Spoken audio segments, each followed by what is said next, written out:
Greetings, beautiful people. Happy July 28th. It is morning for me, and I just got back from a pretty little walk / attempt to run.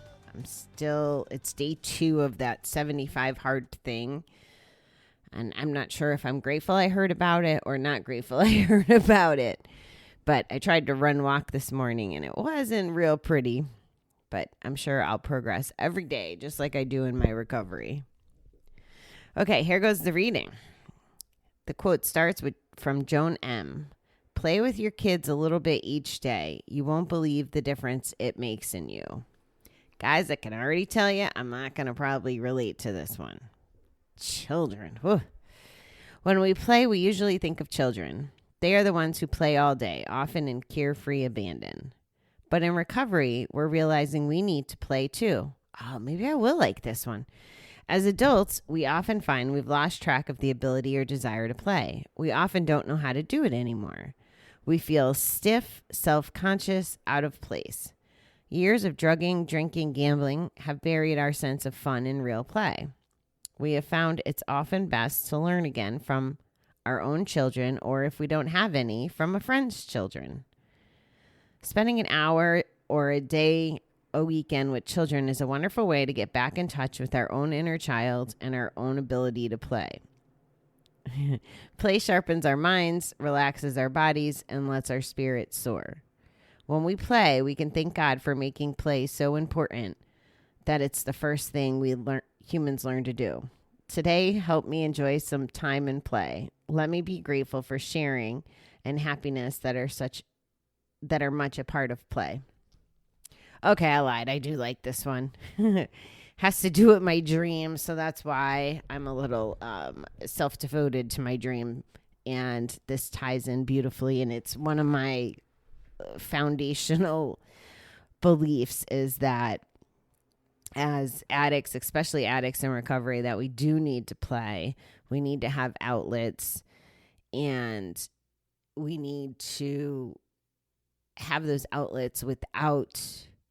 So this is my perspective on it. For example, roller skating. I like to roller skate, and unless you go on a very specific, maybe the roller skating place has one night a week for a certain 2 hours that it's adult only. But if you can't make that, you're going and you're swamped with children. And now they got these new triangle things that just take up more space, and now the kid can wipe out with the triangle and themselves.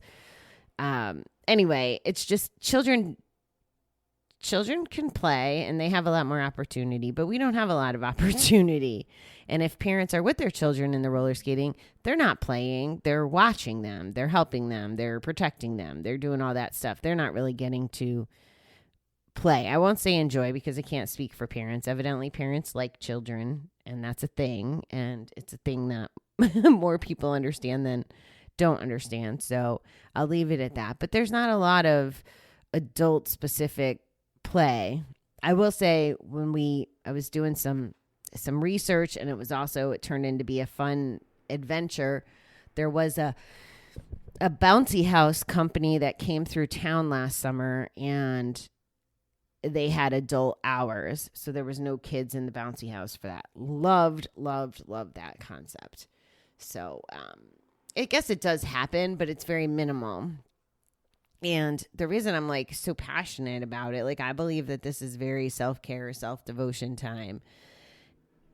We need to be silly. We need to be laugh. We need to think about it. When we were kids and we were riding our bikes or running around the neighborhoods or playing hide and go seek and tag, and there was some other ball game. Anyway, we weren't worried about our weight. We weren't worried about what people thought of us. We'd be dirty and muddy and happy and, frolicky, all that stuff. Not a care in the world.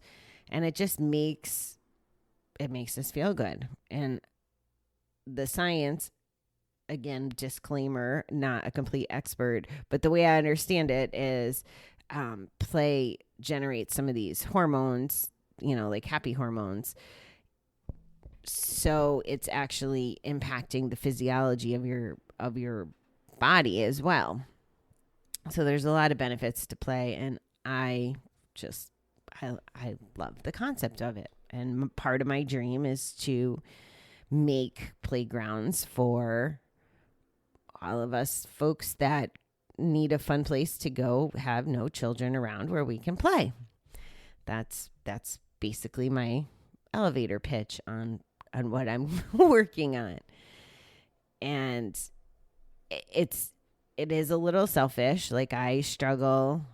I always think of like a mall, like trying to walk a straight line in a mall. But if there's children on the loose, like, you can't walk a straight line because they don't know their own space. And there's adults that do this too, but or they always have to wait in line behind kids, or, let the kids go first to be nice. I'm fine going first. I don't need to be patient about it. So anyway, playing is important. You can do it without with or without your children, but the reading does make a good suggestion to go play with the kids. Just, this would be my challenge, or my ask of you today to kind of think about, or to execute, is play with them, but play. Don't play and be the parent at the same time. I mean, keep them safe, but just play as if you're their peer and see how that makes you feel. Ride your bike next to them. And again, you can keep them safe and protect them. Maybe it's hopscotch. Maybe it's, I don't know, something that it isn't where you have to play parent. Like, I wouldn't say practice golfing with them if you have to teach and coach and mentor, whatever. No, do something where you have like no real responsibility or limitations, so that you can experience the full joy of play. That's your to-do list for today. I am going to run. We have a nice big day today. I have to go back to my day job. Yay. It just doesn't feel like there's ever enough time. I don't know if you guys feel that way, but I'm feeling that way lately. And, got to show up. It's going to be interesting to go back to the office in a couple weeks. I think that it's funny because I think that I can get so much more done here because there's no distractions, in the sense of, interruptions in the phone. And, right now the phone rings and I get the voicemail on my computer. So I call back people at my convenience instead of feeling like I'm on other people's schedules. Or when people come over, you get some mojo about thought, and then all of a sudden there's chatty Cathy's next to you, that kind of stuff. So I am happy to work from home. However, when I go back to the office, I'm probably going to be a little bit more disciplined and, head down. I probably get the same amount of work done, if not less, than I do here, but it'll feel more structured. So I guess I'll be grateful either way. It's all good. I am happy that I'm not a psychotic crazy ball person today like I was yesterday.